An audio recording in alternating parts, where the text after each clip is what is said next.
আসসালামু আলাইকুম। আজ আমি আপনাদের সাথে শেয়ার করব এই মেয়েটি কিভাবে রং করলাম আমি।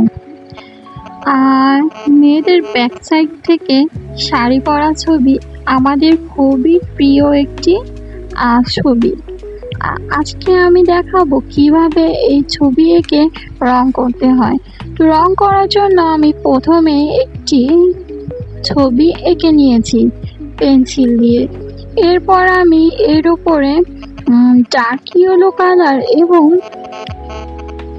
সাদা কালার মিক্সড করে একটি কালার তৈরি করে নিয়ে আঁচলের পাশে আমি এই কালারটি দিয়ে নিয়েছি এবং পাড়ের জন্য আমি ব্ল্যাক কালার পাড়ের চারপাশে দিয়ে নিচ্ছি। দেখুন বন্ধুরা, পাড়ের জন্য আমি চিকন নিপিলের একটি তুলি ব্যবহার করছি। খুব সাবধানে সুন্দরভাবে ফিনিশিং দেওয়ার জন্য আমি ধীরে ধীরে এটি রং করে নিলাম।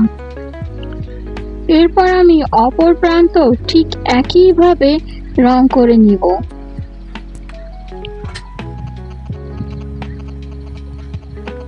এরপর আমি পেছনের যে শাড়ির অংশ সেখানেও সেই একই হলুদ এবং সাদা কালারের মিক্সটি দিয়ে দিলাম এবং কোমরের পাড়ের ওখানেও আমি ব্ল্যাক কালার দিয়ে দিলাম। দেখুন বন্ধুরা, আস্তে আস্তে আমার আর্টটি কমপ্লিট হচ্ছে।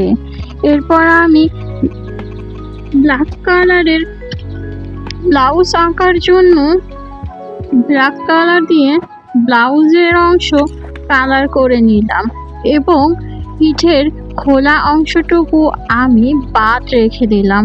হাতার অংশটিও আমি ব্ল্যাক কালার দিয়ে নিলাম। এরপর আমি চুলে ব্ল্যাক কালার দিয়ে নিলাম। এরপর আমি চুলটি কালার করে নেওয়ার পরে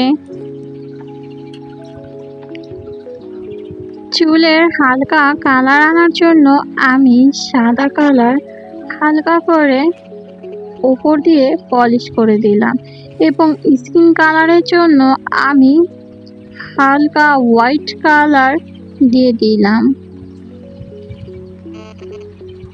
হোয়াইট কালারটি দেওয়ার সময় আমার রংটা হালকা গলে গেছিল, যার কারণে নিচের অংশের আর্টটা একটু খারাপ হয়ে গেছে।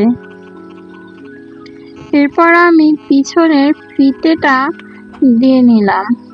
খুবই চিকন একটি নিপিল দিয়ে আমি আস্তে আস্তে ফিতে এঁকে নিলাম। এরপর আমি পাড়ের অংশে আরেকটু ফিনিশিং দেওয়ার চেষ্টা করেছি।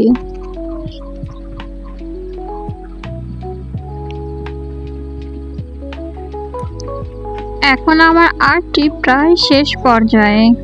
তো বন্ধুরা, এরকম সুন্দর সুন্দর পেইন্টিং শিখতে চাইলে অবশ্যই আমার চ্যানেলটি সাবস্ক্রাইব করে রাখবেন এবং ফেসবুক থেকে দেখে থাকলে অবশ্যই ফলো দিয়ে রাখবেন।